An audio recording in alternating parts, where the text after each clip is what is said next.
चलो शुरुआत करते हैं क्वेश्चन की। तो फर्स्ट क्वेश्चन इसमें आपका था, निम्नलिखित अपूर्ण तालिका के अध्ययन करें जिसमें दो खंडों से संबंधित छात्रों की संख्या और छात्रों के औसत परीक्षा को अंकों को लगे। तो यदि दो खंडों के छात्रों को औसत परीक्षा मतलब दोनों खंडों के टोटल एवरेज हमें दे रखा है 67.5, तो खंड 2 में छात्रों की संख्या। तो देखो औसत का फॉर्मूला क्या होता है, जो दिए गए परिमाणों की संख्या मतलब जो टोटल नंबर्स दे रखे हैं उनका क्या कर दो, टोटल ऐड कर देंगे और नीचे जितने भी नंबर्स है उनकी क्या लिख देंगे, संख्या लिख देंगे। अब यहाँ पे देखो आपको क्वेश्चन में क्या दे रखा है कि टोटल एवरेज तो दे रखा है औसत, तो औसत कितना दे रखा है यहाँ पे 67.5, ठीक है, इक्वल टू अब यहाँ पे 43 इनका सम दिए गए परिणामों का योग। तो परिणामों का योग कब निकलेगा इनका, जब 43 की 60 में मल्टीप्लाई करेंगे तो 43 इंटू 60 कर दो और प्लस दूसरे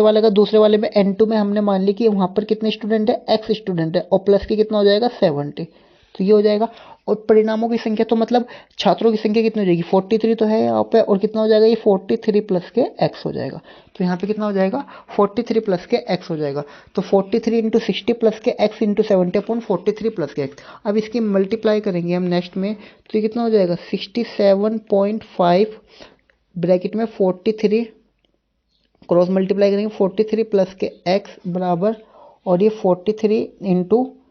60 और प्लस की कितना हो जाएगा ये 70x। अब एक बात बताओ आप, यहाँ पे 67 की इसमें मल्टीप्लाई करेंगे हम तो 67.5 इंटू 43 हो जाएगा और ये प्लस की कितना हो जाएगा 67.5x हो जाएगा और बराबर ये सेम टू सेम है ना, तो ये सेम टू सेम हो जाएगा। अब एक बात बताओ, ये 67.5 इंटू 43 है और ये 43 इंटू 60 है और जब ये इधर आएगा तो दोनों में 43 तो कॉमन है और 43 जब दोनों में कॉमन है तो हम ले लेंगे तो 67.5 में से 60 घटाएंगे तो कितना बचेगा, ओनली 7.5 बचेगा और इंटू 43, ठीक है, कैलकुलेशन इससे थोड़ा इजी हो जाएगी। एंड अब 67 पॉइंट है 70, सो 70x में से ये इधर लेके जाओ इक्वल टू में माइनस में जाएगा तो 70x में से 67 पॉइंट घटाएंगे तो कितना बचेगा ये 2.5x, ठीक है, और ये 25 से कितना होता है 75, ये कैंसिल हो जाएगा आपका 25 और 43 3 जा कितना होता है x बराबर 129। तो जो खंड 2 में जो टोटल स्टूडेंट है वो कितने हैं 129 है, ठीक है। नेक्स्ट क्वेश्चन देखते हैं। आपका है यहाँ पर कि 59 छात्रों की कक्षा की औसत आयु 18 वर्ष है, यदि शिक्षक की आयु इसमें शामिल कर ली जाए तो औसत आयु 3 महीने बढ़ जाती है। अभी आपको फॉर्मूला बताया था औसत बराबर दिए गए परिणामों का योग अपॉन परिणामों की संख्या। तो हमें यहाँ पे परिणामों का जब योग निकालना पड़ेगा तो योग हमें निकालना पड़ेगा तो हमें क्या करना पड़ेगा, इन दोनों की मल्टीप्लाई कर दो कि 59 इंटू कितना हो जाएगा ये 18 और जब 59 इंटू 18 की मल्टीप्लाई करोगे तो कितना हो जाएगा 18 9 जा ये कितना हो जाएगा 162 होता है और 18 5 जा 90 और 90 प्लस 16 कितना हो जाएगा 106, तो 1062 होते हैं। अब एक बात बताओ आप, इसमें यदि शिक्षक की आयु मतलब पहले कितने बंदे थे 59, अब कितने बंदे हो जाएंगे 60 बंदे हो जाएंगे। अब इसमें कि शिक्षक की औसत आयु शामिल की जाए तो इसमें आयु 3 महीने बढ़ जाती है। तो एक बात बताओ 18 साल तो पहले थी और इसमें 3 महीने बढ़ जाते तो मतलब 3/12, क्योंकि एक साल में कितने महीने होते हैं 12, तो 3 एकम 3 3 चौक 12 और 18 चौक 72 और 1 73, तो इसका योग निकालेंगे तो कितना हो जाएगा 73/4 हो जाएगा और 73 की 4 से गुना करेंगे तो कितना हो जाएगा 15 और 15 की 73 में मल्टीप्लाई करेंगे तो कितना हो जाएगा 1095। अब जब जितने छात्र थे जब तो 1062 थी, अब कितने हो गई ये 1095। तो ये ध्यान कर लेना, ये 73/4 कैसे है कि 18 तो पहले ही थी 59 स्टूडेंट की, मगर जब आपके टीचर इसमें शामिल हुआ है ना तो इसमें 3 महीने हर किसी की बढ़ जाती है। तो इसको मैंने ये 3 महीने को ईयर में चेंज कर लिया तो 3/12 1/4 आ जाएगा और 1/4 की 18 में 18 चौक 72 और 1 73/4 हो जाएगा। अब एक बार बताओ 1095 है, 1095 में से आप क्या कर दो कि माइनस 1062, तो 1062 करोगे तो जो टीचर की एज आ जाएगी ना वो कितनी आ जाएगी 33 ईयर आ जाएगी। कितनी आ जाएगी 33 ईयर आ जाएगी। क्लियर है। तो नेक्स्ट क्वेश्चन देखते हैं। अब नेक्स्ट क्वेश्चन है कि लोहित अपने पुत्र ऋषभ की आयु का 3 गुना है और 5 साल पहले वह ऋषभ से 4 गुना बड़ा था, तो वर्तमान में लोहित की आयु क्या है। तो हमने मान लिया जो ऋषभ है ना, जो ऋषभ है वो कितनी एक्स है और जो लोहित की एज है वो कितना मान लिया आपने किसका 3 गुना है,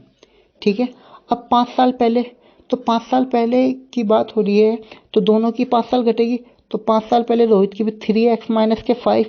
और वो कितना हो जाएगा ऋषभ से 4 गुना बड़ा है तो ऋषभ x माइनस के 5, तो जिसके पास जो होता है उसकी मल्टीप्लाई कर दो, तो ऋषभ से 4 गुना बड़ा है तो ऋषभ में 4x माइनस तो 3x माइनस के 5 हो जाएगा और ये कितना हो जाएगा 4x एंड 4 5 जा आपका 20 हो जाएगा। क्लियर है, 4 5 जा 20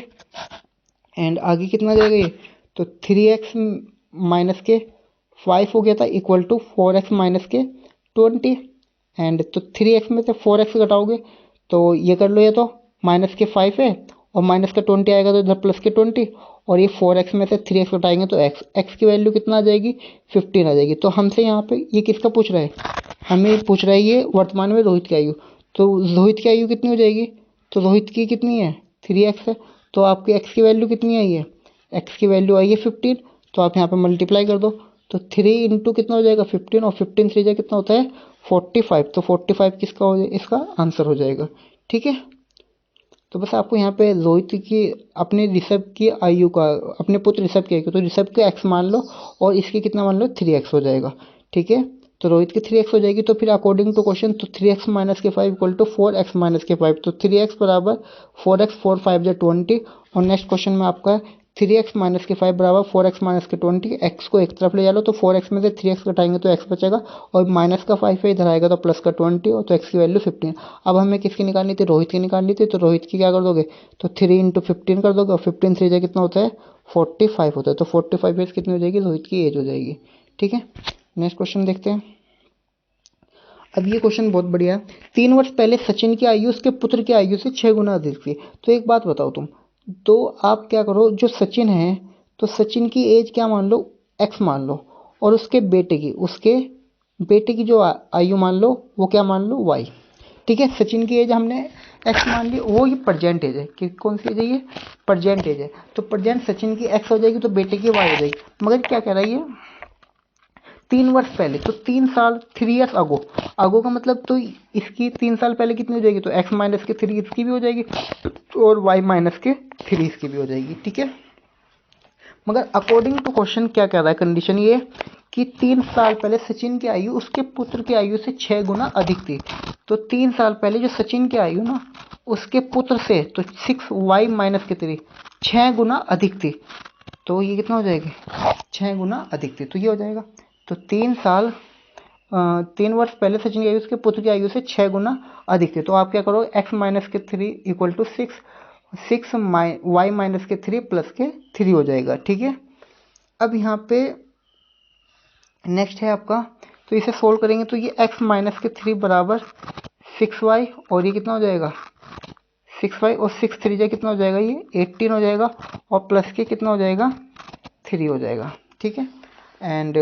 ये 3 इधर आएगा प्लस का है तो इधर का आएगा माइनस का 3, तो ये कितना हो जाएगा x माइनस के आपका ये क्वेश्चन हो जाएगा x माइनस के 6 हो जाएगा एंड 6y और ये माइनस के 18। ठीक है, तो नेक्स्ट में चलेंगे तो x माइनस के 6y और ये 6 इधर चला जाएगा तो ये माइनस के 12 बच जाएगा। देखो 6 में y को मैं इधर ले जाऊंगा और ये 6 को इधर लेके जाऊंगा, तो नेक्स्ट पेज पे हम क्या करेंगे, इसको लिखेंगे x माइनस के 6y x माइनस के 6y और ये कितना हो जाएगा माइनस के 18 और प्लस के 6, तो x equal to X minus के 6y और 18 में 6 घटाएंगे तो कितना बचेगा, ये माइनस के 12। ये इक्वेशन नंबर फर्स्ट। ठीक है, अब अकॉर्डिंग टू क्वेश्चन क्या कह रही है कि 4 वर्ष बाद उसकी पुत्र की आयु के 4 गुना, कितने गुना 4 गुना से 10 वर्ष कम होगी। तो सचिन की आयु भी मान लो कितनी होगी 4 साल बाद, तो 4 साल बाद कितनी हो जाएगी 4 साल बाद, तो 4 साल बाद हो जाएगी x प्लस के 4 और इसके बेटे की एज भी कितनी हो जाएगी y प्लस के 4। ठीक है, और उसके 4 गुने से 10 साल कम होगी, क्या होगी उसके 4 गुने से 10 साल कम होगी, तो हम कंडीशन बनाएंगे x प्लस के 4 इक्वल टू 4 गुना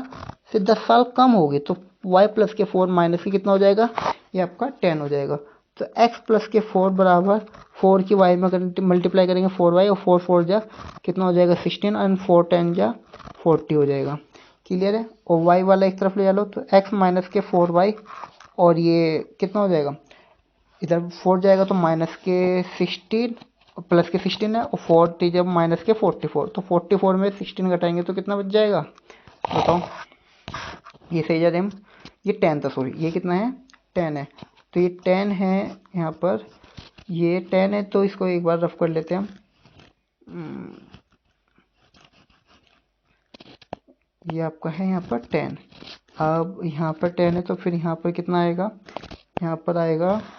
तो 10 और ये माइनस के कितना हो जाएगा, ये 14 हो जाएगा। ठीक है, तो यहाँ पर कितना हो जाएगा 14, और ये 16 में से 14 घटाएंगे तो आपको बचेगा कितना, ये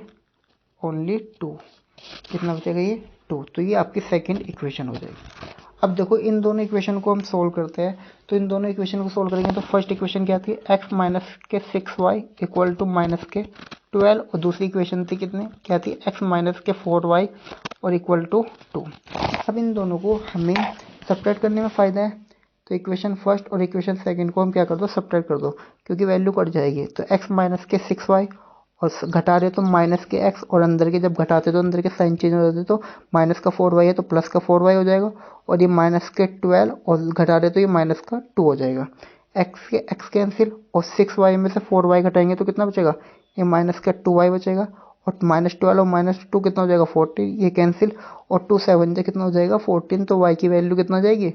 ये आपकी 7 आ जाएगी। ठीक है, और जब y की वैल्यू 7 आएगी तो आप कोई सी भी इक्वेशन में पुट कर दो वैल्यू को। तो हम यहाँ पे फर्स्ट इक्वेशन जो थी x माइनस के 6y इक्वल टू माइनस के 2, और आपको पता है y की वैल्यू कितनी आई है,